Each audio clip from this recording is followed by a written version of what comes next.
Kim here with Little Biz Resources, and today we're going to talk about keyword research. Now, this is the first video of 3 that I'm going to do, where I've separated out kind of different tactics based on your level of keyword research. So this first one is going to be how to identify additional keywords for when you know some of the keywords.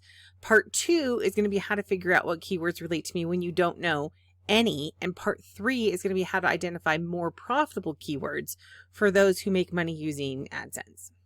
All right, so let's dive in.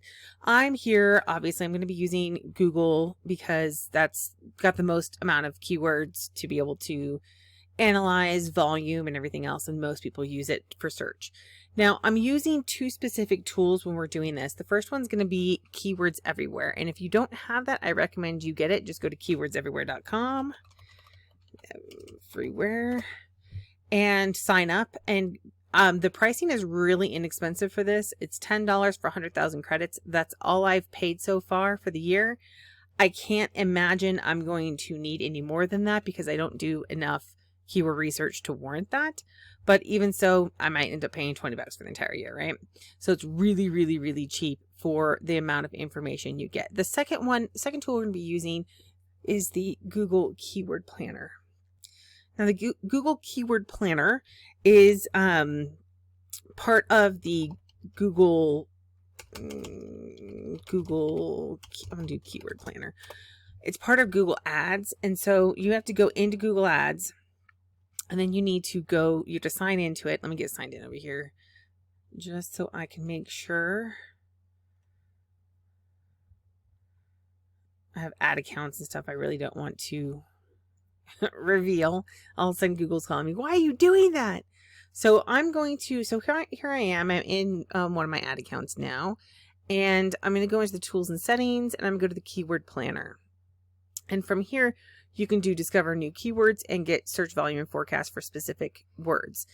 Now, you can do this. In fact, let me put this together here. Actually, it doesn't matter. So now you can do this one. You can use Keywords Everywhere one by one, right? So you can say, let's say I wanted to do, I don't know, dog collar, right? And automatically filled in dog collars. And you can see here that this is some of the data. Now, there's been some updates to Keywords Everywhere, which is why I've narrowed down my tools. And there's a couple different strategies for SEO purposes that we'll talk about another time, as not part of this series, because this is just for finding keywords. But if you're like, hey, I don't know if I want to rank or not, you can still use this tool. And so I want to quick show you that particular element that was added on. So I only have Keywords Everywhere on here right now. And right here, you can see that it pulls it up for you when you roll over it, but you can see that there's information down here, so you can just scroll over it quickly. And you can see that there's the Moz domain authority score. So 58 out of 100. So 100 is the highest. Pretty much Google, I think Apple is one that's at 100. Wikipedia is not. It used to be the gold standard was Wikipedia, but now it's not as much.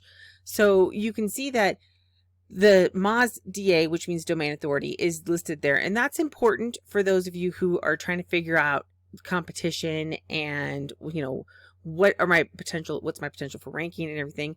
And then they have the number of referring domains and the number of referring links, and then the spam score. So this helps you kind of get an idea of what's on the first page. And that was something that's new. So I just want to make you aware of that. Now, this is all Keywords Everywhere as well. So I have my volume, I have my cost per click, which is for ads, and that's something we'll talk about in part 3. And then we have our trends here. You can see this is 5 years. If I want to look at the last 12 months, I can see that. For the most part, dog collars is not something that goes away. So obviously some months are stronger than others, but for the most part, I mean, you're getting 30,000 a week, even on your lower weeks. That's a lot, right? That's a lot of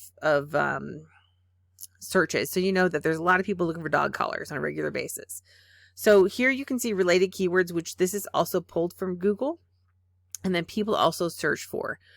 And then trending keywords, custom dog collars, which you can load. I have mine turned off in my settings, so I don't see all of the data. But like if I wanted to, I could load it for this one. I know it's 18,100 was reported. Now, if for those of you who have never used the search volume feature before, this volume is never exact. There's actually no way to know. Google will never release that data. That's just something that's their proprietary information. I'm not entirely sure they know the total number of searches, but they have their ways of estimating it. And so this just gives you an idea. If you were to compare dog collars to, let's say, let's leave that up so we know what it is, dog leashes. And see, in this one, they have dog leashes and collars as recommended. So we're going to say dog leashes and leave that one there. And you'll see this one's 49,500, right? Versus 135,000. So when you're it's a really good comparison tool more than anything, not to say, oh, hey, if I get on spot one, and this is the way that, you know, SEO used to always teach it. Oh yeah, you want to get in the top 3. And if you're in the first spot, then you're going to get a certain percentage. All of that's changed. So if you hear that information anymore, that's just not accurate anymore, because that data was from years ago, before all the ads testing, before personalization and everything else. So there's so much has changed since then that now we just use that number for comparison purposes to say, hey, you know what? If I can use an either or in this case, in which I know dog leashes and dog collars are not the same thing, but if, for example, you were going to focus on one, you'd want to focus on possibly one that has more volume if you're doing something like AdSense. But you can also see here, so the CPC is $1.68 and the CPC is $1.72. They're similar. So 49,500 searches, if you're using this for SEO purposes, then you'd want to look at the competition instead, not necessarily the volume, but at least the volume tells you, oh yes, this is worth going after. Because if you have something that says like 50, unless you're local, it's probably not local as in you're using local keywords, local search and stuff like that. 50 is probably not a really good number. So that's just kind of like a little overview of how that works. So now, for the most part, what we're going to do is we're going to go back into the keyword planner and we're going to discover new keywords. So since we're doing dog collars, you can do it a couple of different ways. So we're going to go ahead and say get results.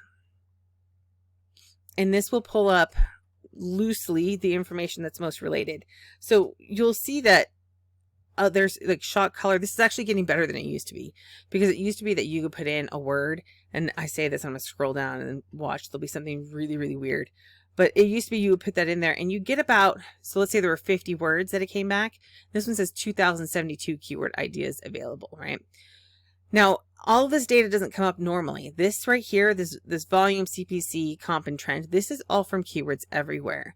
Because normally you're going to see this. Average monthly searches. This one says 10,000 to 100,000. That's a huge range. That's a huge range. So dog collar with name, right? So 14,800 is what Keywords Everywhere says. That's important to know, right? Because if you're looking at this going, oh man, 10,000 to 100,000, oh, I can get 100,000. That's not accurate. I will tell you now, I have no ads running in Google Anywhere right now, and that they are penalizing me for that, right? They're saying, hey, if you want to get more specific data, you need to run an ad, is what they're telling me. So you can also see here that they have, this is Google's information. I don't know if I can, see if I can get to the, this is Google's information right here. And there we go. You can see where it says, so this one says 349 for CPC, and I can't get to the right. Oh, yes, I can. I have a couple things in my way, but no, I can't. There's supposed to be a thing there that tells me to get over, but I can't. It just won't let me. So I don't know where it was. We'll just go with this one. Gucci dog collar, right, is 12,100. That's closer to 10,000 than 100,000. That's a huge, huge range.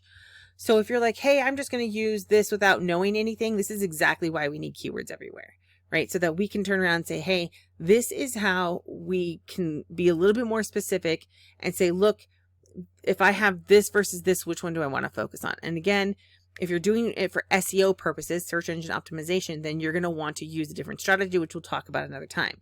But for these purposes, this is how you can find a lot of different keywords. Now, not all of them are going to work, right? If you don't sell shock collars, there is no point including that in your site, right? Or if your content is about shock collars, then there's no point in including that in your site, your keyword research, right? And keyword research helps us expand the number of keywords we're using.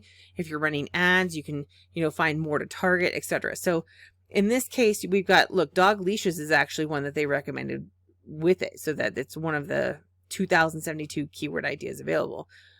So you could go through here. There we go. There's training collar. Wait, no, that was one I highlighted. I don't know. And you can see this highlighted blue is mine. So mine tells me when it's over a certain dollar amount and over a certain volume. And that helps highlight, oh, look, dog tracking collar is a good one for me to consider for, you know, if I wanted to do AdSense on a page or something. Now, I'm not in this niche, so don't worry. But I just wanted to use this kind of example. I don't know why dog collars are in my brain. But you can just keep going. You can see that there's a lot of them. Look at Etsy dog collars. I don't know why that's asterisk. Did I do that? I guess maybe I did that on accident. So there's another one, GPS dog fence, 3,600 searches per month, $3.34. So this is how you find keywords in bulk really quickly. You can do another thing, which we'll talk about in the next one, which is where you look at your competition. So for now, let's just go ahead and use this one as a, here we go. Here's our level 1 for identifying additional keywords. Now in part 2, we're going to talk about if you have no idea what your keywords are.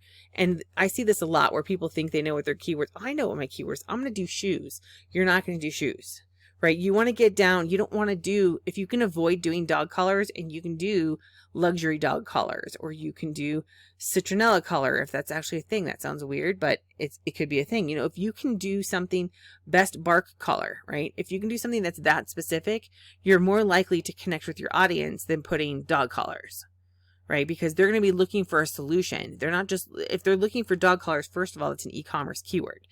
So yeah, that's great, but people, if you can narrow it down a little bit more and get in front of people with something that's more specific to their needs, dog collars for big dogs, right? Or something like that, then you could still under dog collars, but you are expanding it to, you know, what the purpose is. And that's actually another way you can add more keywords is I would go through and make sure it's not there, but here's bark collar for small dogs. So it's not that far-fetched to think that there's going to be a dog collar for big dogs.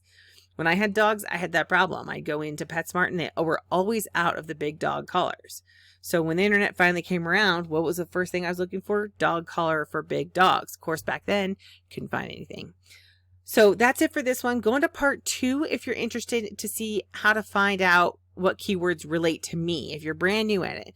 And then in part 3, we'll talk more about how to identify more profitable keywords. I would also recommend part 2 if you want to learn how to get even more keywords using your competition and additional resources. All right, that's it for this one. Thanks.